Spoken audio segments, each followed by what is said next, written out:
AFA today, Kevin McCullough, glad to have you with us each weekday. 888-589-8840 is the number, 888-589-8840. Just looking at CBS News out of Miami. In the month following the death of Trayvon Martin, South Florida students staged lots of walkouts. The demonstrations were public, yet peaceful rallies in support of the teen who lived here. With the trial coming to a close, some people are worrying that people will turn to rioting. One pastor in the area stood at the meeting and told city officials that he believes Miami will be ground zero for violence and looting. His colleagues were quick to say that the city has matured since the riots of 1980. He said, "I know that the child was born and raised here in Miami," one pastor said of Trayvon Martin. "He got killed up in Sanford. That is no reason for our young folk to get fired up and talk about bringing destruction on the city." I mean, I guess the one thing that you can be thankful for is that I feel like, unlike the Rodney King and OJ trials and some of the other instances in which things have gotten out of hand, what you have in this instance is city officials really talking about it and thinking about it publicly. And I think that law enforcement showing a strong presence will probably go a long way. None of us want to see anything bad. If Zimmerman loses, I don't want to see Latino communities going all haywire, and I don't want to see other communities doing the same if he's acquitted. 888-589-8840. I want peace. I want justice. Let's go to Landon, who's calling from Pearl Ridge, Louisiana. Landon, welcome. You're on AFA Today with Kevin McCullough. Glad you're here. Oh, hello. Yeah. I wanted to make a comment on the whole Zimmerman and Trayvon thing. Go ahead. I just want to say that I like how you put it earlier, that it was just confusion between those two. Like, I mean, one probably thought, well, we have a lot of break-ins going on. It's time to do something about it. And the other one probably thought, well, man, it's a lot of racism. I think he's probably just picking on me because I'm this color. And it was confusion that, really got them both into that situation. But it was like, I guess they judged each other a little bit, and it kind of turned into something else.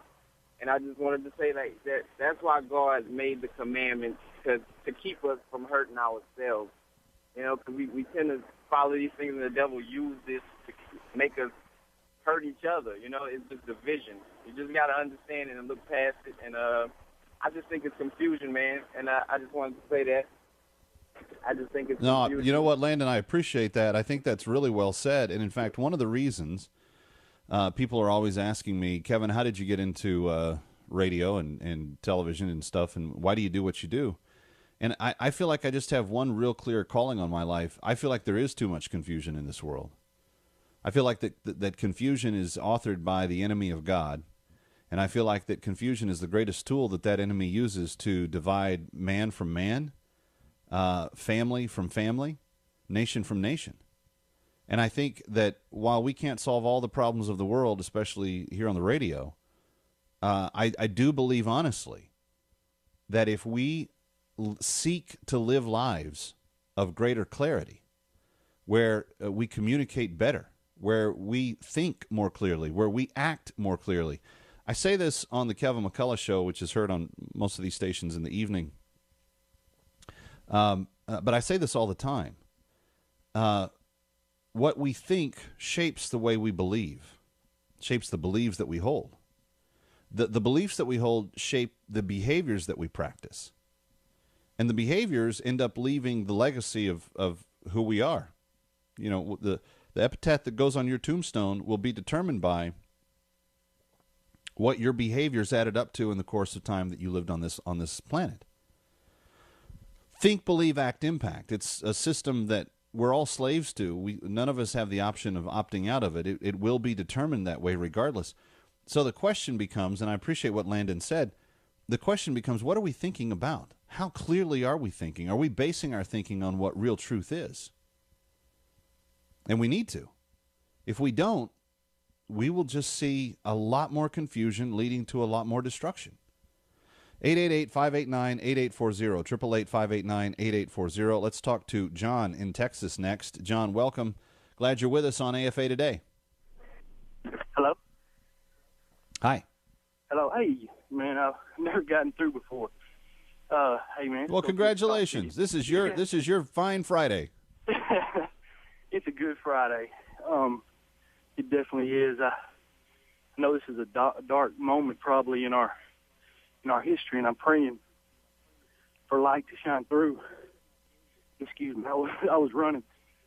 I just wanted to make a quick comment. You said earlier that I think you were talking about having opportunity to help in some of these inner cities, and I just want to say that I was a mechanic for like 15 years and started having back problems, and I asked God, I was like, what would I would enjoy doing?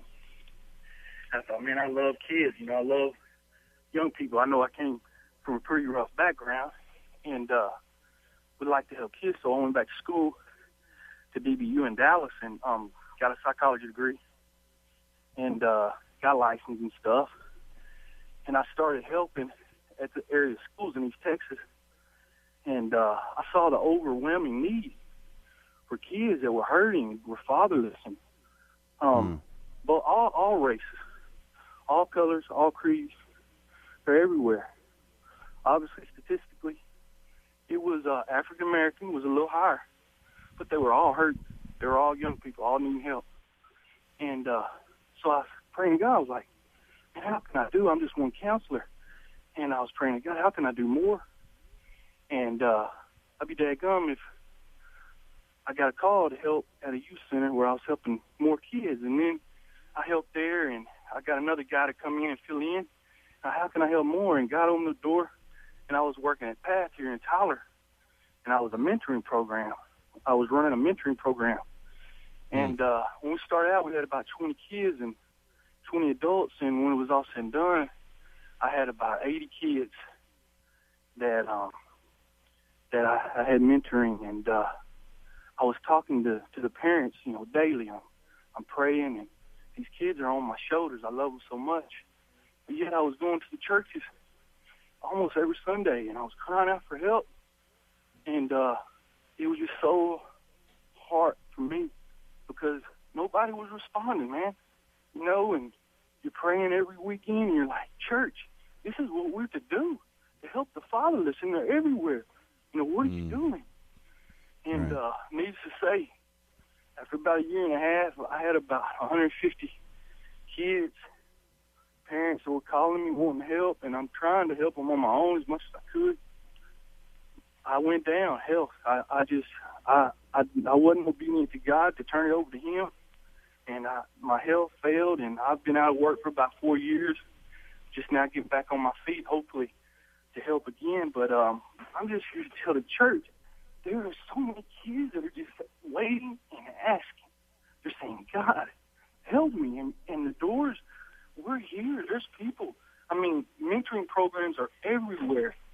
There are thousands and thousands of kids that need help, and all we got to do is say, hey, I can help out 2 times a month. I can see that kid or talk to that kid 2 times a month.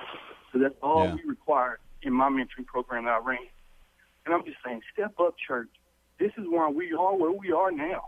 It's because the church has failed, And John, now, not only that, until the church decides that it is going to be the solution, the society as a whole is going to continue to lose, because it is really, and you're so right, it is the abdication of the church's responsibility to love the least of these that has led the greater society to believe it's unnecessary to love the least of these. The church is still a leader, whether we are marginalized or isolated or not. People still go, hey, there's something different about the Christians. They're supposed to be doing it differently. They know that. Secular people know that. Atheistic people know that. They're watching. And, John, I appreciate what you're doing. I know it's going to make a difference, brother. You hang in there. Let's go to Fred in Petal, Mississippi. Hi, Fred. You're on with Kevin McCullough on AFA Today. All right. Thanks for taking my call, Kevin. Sure a lot of people, I want to say something about the Trayvon Zimmerman trial.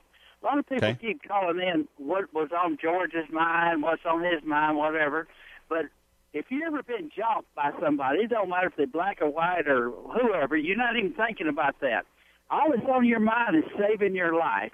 And if somebody's on top of you beating the crap, even if you gouge your eyes out, people will be crying about that. But this guy was trying to kill Martin. He said he's going to kill him. He's going to die tonight or sometime. But George Zimmerman did all anything he could do. He had the legal right to defend himself, to use deadly force if necessary.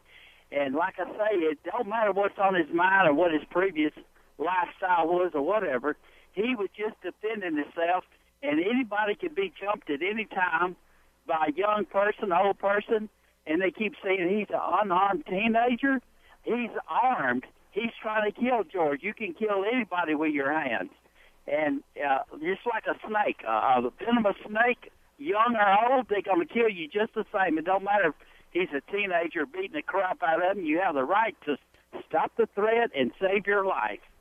Fred, thank you for the call. Appreciate it. And just this reminder, guys, this is a family-friendly network. Let's watch what we're saying. 888-589-8840. Yeah, think just a little bit more before the words come out. I thank you for doing that. I appreciate it. Let's talk to Jay in San Angelo, Texas. Hi, Jay. Yes, hi, Kevin. First of all, I'd like to add a word of encouragement to that man that you had on there just a few minutes ago about getting out John. And mentoring. Yes, mentoring. May God bless him in that and bring everything in his life he needs so he can continue to mentor. Amen. Okay, now, Amen. The purpose of my call, however, is concerning the Zimmerman situation. I think that whole situation was aggravated by political forces, because what happened down there, as sad as it was, it could have gone away. It could have been settled down in the community. But political forces in our country are out, and I see this parallel with history. We think back to the time of Adolf Hitler, and we have a similar situation where the Nazis aggravated the German people and radicalized them against the Jews. And so this is exactly the same psychology that's going on with our present political system. And we need to speak that truth out there, because we've got people, not only like the Obama followers, but we've got people like the Al Sharptons and the Jesse Jacksons who are making a profession out of hate. And until we face that as a culture and condemn it, we're going to have these problems, and they're going to get worse. That's my... Jay, thank you for taking the time to give us a call. I wouldn't necessarily classify Reverend Jackson and Sharpton as being purveyors of hate. I think that they're more opportunists. I think they do what they do because it's good for them. And I say that having spent a little bit of time with both of them. I regularly bump into Reverend Al in the news circles that we run in New York. And in fact, there's this one eatery that Mr. Baldwin and I like to go to quite often. Reverend Al happens to go to the same thing. We've had more than one conversation with him. They're not necessarily unnice people, not nice people, but I do believe that there's a certain degree of padding their own opportunities out of these types of things, and that's sad, because when people's real lives are going through real pain, the last thing you need are opportunists that are looking for ways to either grow in the power of the press or in the power of the money that could come their way because of it. 888-995-KKL. I'm sorry, wrong phone number. 888-589-8840. Let's talk to Gary in Tupelo, Mississippi. Hi, Gary. Hey, Kevin. Thank you for taking my call. I'll be sure real thing. quick. We're short on time. Just a few seconds. Yes, sir. I'm just going to say that the judge, to me, ought to declare a mistrial on herself for telling the defense that the jury could charge him with a lesser crime. Well, actually, Gary, and that's interesting you brought that up. That's actually allowed. What they did is actually allowed. It's just not very. It's just not in very good faith that it was done. So, anyway, that's it for today. Kevin McCullough, Steve Dace will be in for me on Monday, Tuesday, and Wednesday of next week as I woo the lovely bride for 3 days in celebration of our 10th. I hope that you have a great weekend. Spend some time in the Lord's house this weekend. And let's be back here next week, ready to binge think our way to a clearer life by obliterating confusion each day here on AFA Today. I'm Kevin McCullough from Southern California.